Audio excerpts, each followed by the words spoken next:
you're a pro, but look at the lens. Don't look at the viewfinder. Otherwise, you're gonna look like you're staring off into space the whole time. Not a pro. This is really hey, you have a picture on that. Your picture's still. You're the only picture on my fridge. Yeah. So. Didn't I put that on there? You may have. I mean, look, I wrote stuff on it. Good. I'm glad you used it.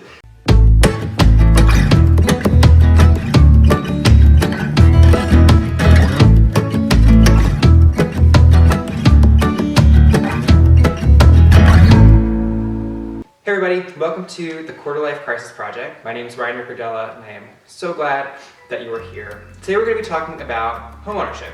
Homeownership is part of the American dream. It's something we all look forward to doing as we try to solidify ourselves as real adults. But as exciting as it is, it's not necessarily for everyone. So what this video is going to do is unpack whether or not buying a home makes sense for you at this point in your life right now. Before we dive in, be sure to hit that subscribe button for more videos like this in the future. I'll give you 5 seconds. Great. So joining me to help us unpack this question and help us think about what considerations we should have in mind is my friend Mitch of Realtor Frye Realty here in Winston-Salem. As you know, I recently bought a home myself and Mitch was my realtor. He was great, made the process super easy, took all the stress out of it, which is good because I'm prone to anxiety. So it was awesome.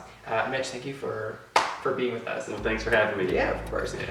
So I want to look at this from 2 angles. Right, the financial aspects, of evaluating whether or not buying a home makes sense, but then also those intangibles. I think when people are thinking about, can I buy a home, it's can I afford it, which is responsible to ask yourself. But there are also some other things that maybe you don't think about, so we're going to kind of unpack those as well. But let's start with the fun stuff, the money. Okay. So what are some of the expenses or financial considerations people should account for when evaluating whether or not buying a home is in the cards for them? Well, first and foremost, you got to think about your upfront money that you're going to put down. If you're in North Carolina, which I know probably most people will be watching this, we are a due diligence state. That's very unique. Not a lot of states in the union are like that. So what due diligence is a payment for time. As a buyer, you will pay a seller a negotiated amount of money up front to do whatever inspections you deem necessary. So with that thought, 1% of whatever your negotiated purchase price is should be going into a due diligence fee, which is a non-refundable fee that you pay the seller. The second amount of money that goes onto that is the earnest money deposit. What that is a good faith deposit. You put another 1% into a trust account held by your attorney that you choose to close with. So both of those are upfront monies that you pay. Due diligence fee you don't get back. Earnest money you might get back if you decide to walk away from your contract before your due diligence period is over. Both of these monies are accredited towards you at closing, so it's not just extra on top. So right off the bat, the first things you have to think of is those 2 fees. Got it. Now, moving forward, once you're under contract, it gets a little bit more hairy. You got appraisals you have to pay for, you have home inspections you have to pay for, and various other inspections depending on how that home inspection goes. HVAC, roof inspections, anything like that. So it's good, I say, to hold about 3 to 5%, whatever that purchase price you're looking at, just to have that in reserve, because you never know what's going to come up during it. Yeah, for sure. And I remember there were a lot of fees that I had never heard of. When getting ready, right? So there's something called a loan origination fee, which is basically just you have to pay them to tell them that you owe them money. So there's a lot that goes into it. Thinking about, of course, your down payment, right? I think that can range anywhere from, I think, what's the minimum? 3%, anywhere from 3 to 20. So the more you put up front, the less your monthly payment's going to be, the less your rate is going to be. But it's just finding that happy medium of what you're comfortable spending at the beginning and what you want to pay moving forward. Also things and again, you think of these things, but you don't think of these things, property insurance, and taxes that you have to pay up front for the first year, right? So all these things are kind of stuff that you don't necessarily think of in the front, but you just want to make sure you're prepared to expend. So the most important thing when thinking about these fees is getting a relationship with a lender, because depending on what lender you use, depends on what fees they require. So some lenders require 12 months of property taxes up front, some require 4, 6, whatever they really feel like charging. And then some lenders don't even charge origination fees at all. So it just depends on who you use. And we compare finding a lender and getting a mortgage to surgery. We call it financial surgery. If you went to a surgeon and said we have to, cut your finger off, you probably go ask 2 or 3 other surgeons, make sure not to cut your finger off. Don't let the bank cut your finger off. Right, don't let the bank do it. So we always suggest that you go and kind of shop lenders around. I know I told you to do it. I think that the original lender you used kind of backed off on some. Yeah.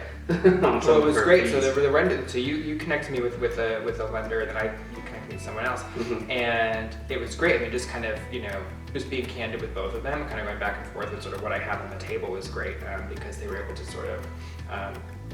To your point, kind of back down some of the fees. Also, something to think about too is a lot of times if they're not charging fees in the front, it may reflect itself in the interest rate. So it's important to think about kind of like what the total lifetime value of what you're going to end up paying in the end, because it could be that you're paying more in the front, but then not so much down the line. So yeah, there's a lot to think about. So there will be resources out there that we'll be sure to share with you as well. But just when you start thinking about there's a lot of little financial gremlins in there that you might not realize. Financially, I like that term. I'm going to start using it. Yes. Go for it. What are some things to think about? We always hear it's a buyer's market or it's a seller's market. Right? What are the signs to look for that says it's a buyer's market? Well, buyer's market is you're going to start seeing houses sit on the market longer than 3 days. If anybody's bought a house within the last 2 years, you know that you like a house, and by the time you can drive through the house, it's most likely under contract. This one was, I think there was remember when we went to come look at this house, there was someone else walking out of it, and I think it had like 6 offers in a day or something crazy. Yep. We had to wait outside in the rain. I remember that. So it's a seller's market. Right. Inventory is the key term here. Right now in this market as of today, there's 2.4 months of inventory.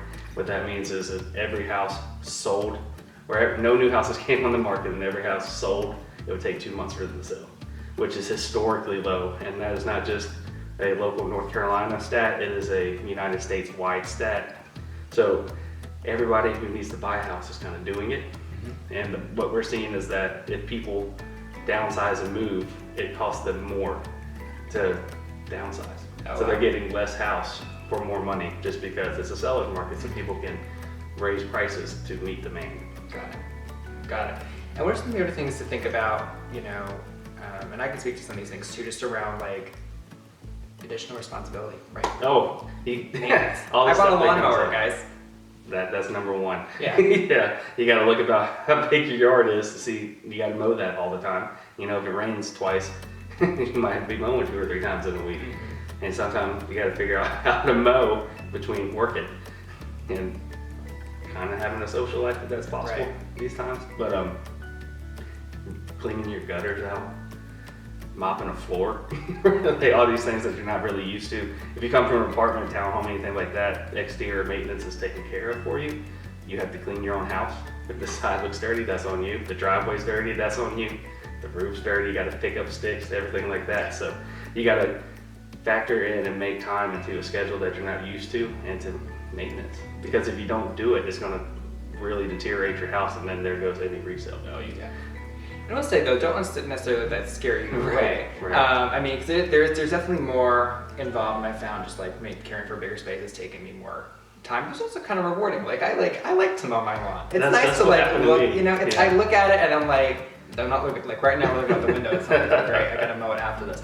But it's like this is mine. When I think once you purchase something and there's this pride in it being yours, you want to take care of it, and you're continually to make sure you're getting the most for your investment by taking care of it like you need to. So don't necessarily let it scare you off. Just be prepared for it. And like just to second what you say, when I got into my house, man, I love mowing the yard. I love it going from untamed and making it look nice and neat. I love putting mulch in the flower beds, make it look nice. You turn into an adult when you do it. All the things you thought would be drab and boring, you're like, oh, they're not so bad like that now. They really aren't too bad. My favorite fact I've learned about, let's say, renters and home buyers is that the average net worth of a renter is about $5,000, give or take, and the average net worth of a home buyer is $240,000. There's like a 45 times difference there. So just the fact that you're worth something more when you buy a house is huge. It's yours. It's an asset that you have now, and it's a tremendous source of pride for sure. So don't let that sway you too far the other way. Right. But it's definitely something to consider as well. You work with a lot of first-time home buyers. I'm sure a lot of people watching are first-time home buyers, so trying to decide if it makes sense. What do you think are some of the biggest misconceptions that people have about purchasing a house for the first time? So that they're not ready and they don't have enough money and they have to put 20% down. Okay. Those, not the case at all.